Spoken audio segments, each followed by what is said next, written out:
What's up everybody, it's your boy MY Caillou Swag of the Legendary Ragers, and this is Final Thoughts, a series where we just take a look at recently released titles and see if they were worth the investment. And today we are looking at Dragon Ball FighterZ. It's been out since January.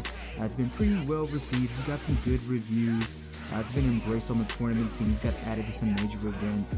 It also has a fairly great community, plenty of YouTubers out there providing tips and tricks and showing high-level gameplay. And there are also other people sharing their posts with their personal teams and just sharing strategies and how they like to run the game.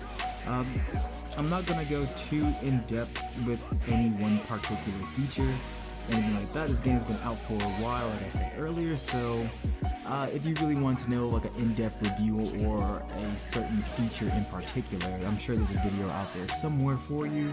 So with all that out of the way, let's go ahead and get started.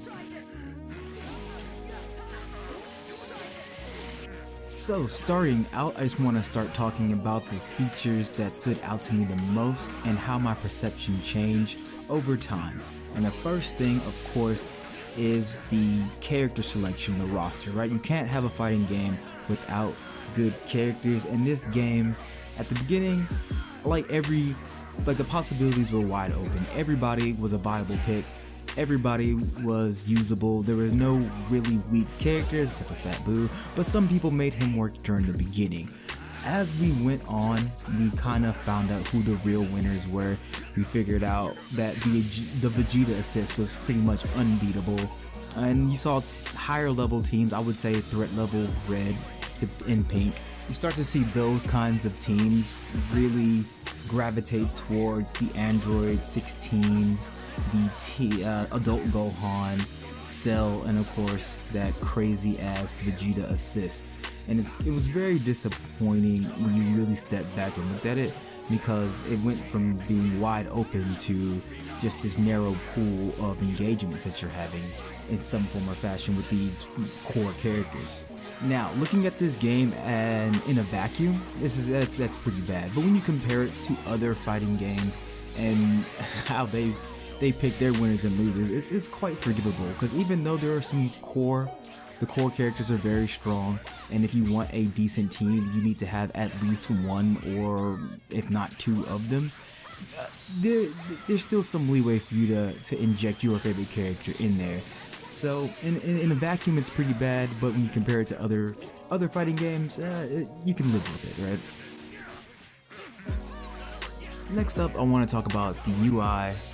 Pretty much all the features around getting you into the match, right?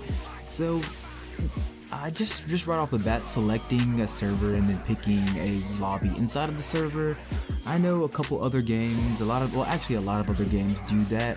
On a PS4 setting, it's a little weird at first. You kind of get used to it, but you know it can be better, right? As far as the chibi overworld though, I actually really enjoyed that, and I still enjoy that. It's not annoying or anything. I don't wish I had a quicker, less flashier way to get to and fro from different menus. The one point of improvement I would try to offer up here is that there just has to be a simpler way to meet up with somebody so that you can have a ring match with them. Now, earlier on in the process in January, it was a lot worse, because there was a very high chance that once you took all the time out to coordinate which server you would be on, that you just couldn't join the other person's ring match.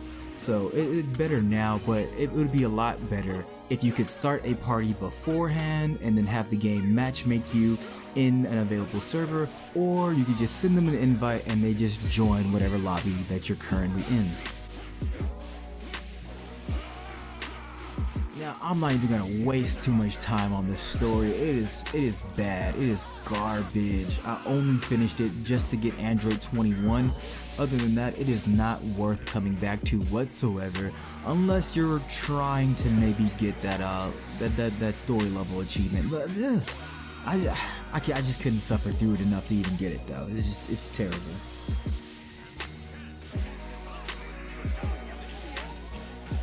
So now you guys got a quick glimpse into my thought process in assessing this game, and we should just get right into the main purpose of this video, and that is determining whether or not it was actually worth the investment. So right off the bat, I'm just gonna let you know, for me, I think that it was well worth it. I think that I'm gonna get a lot of playtime out of this throughout the year, especially with the DLC characters coming up. I did see my playtime kind of increase when Broly and Bardock came out, and so I do see a trend in myself to just come by and check in on the game as these new characters come out, and maybe play it maybe 2 to 3 times a week and just keep my skills sharp, because I really enjoy the Dragon Ball Z universe in general, and I've been waiting for a decent game to come out, and I really sat out on Xenoverse 1 and 2 because they're garbage, let's just be honest. But like all things in life, there are varying degrees of something, right? So how good is this game? Really, I'm going to shift over to a sort of Q&A format to get down to the bottom of it. So first up, if someone broke the copy of the game that I had, would I go out and buy it again? Yes I would. It's good enough for me to say that I'm invested enough time in it, and if for some reason I had to get another copy, I'd go ahead and burn that cash and get another one. Would I recommend this game to somebody who's on a tight budget this year and they really just want to hit the high notes, right? No, definitely not. First, just off the bat, since it's a fighting game in general, those tend to be less popular with people, so you're not going to enjoy it with too many people unless your friends are already invested in it. You're not going to really woo people over to start playing it either, just because most fighting games are like that. It's either you're a fan or you're not.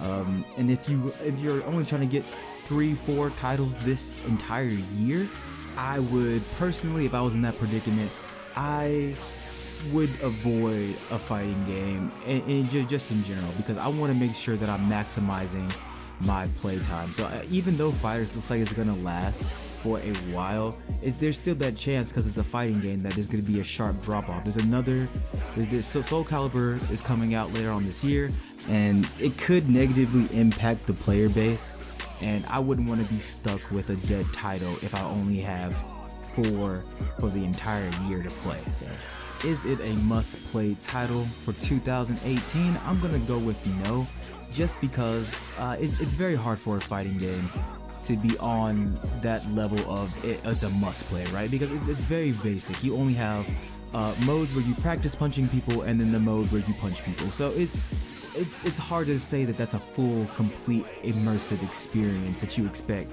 from other titles that would take the crown of being a must play of 2018.